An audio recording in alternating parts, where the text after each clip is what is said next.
maanta meesha aan taagannahay waa waddadii weyneed ee Via Roma ahayd ee caanka ahayd waddadan Via Roma maanta waxa waaye dhagax dhigi in sidii ahaan jirtay lagu soo celiyo bilicdii magaalada waxaan rabnaa inaan halkan ka bilaawno ilaa iyo gobolka Banaadir aan ku tagno waddadan markaan dhammeynana waxaan jecelnahay haddii Ilaahay yiraahdo iskuulkii Xawataako ilaa iyo bosteejada weyneed ee Piazza Libero meesha barxadda Yaasiin waxaan jecelnahay haddii Ilaahay yiraahdo bulshada ama shacabka ganacsatada ee gobolka degmada Xamarweyne waxay diyaar u yihiin waddadan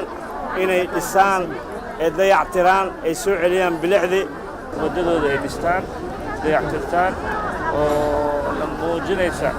siday uga go'an tahay inay maamul ahaan gobolka Banaadir waxaa naga go'an inaan shacabka u adeegno adeegyada muhiimka ahna waxaa ka mid ah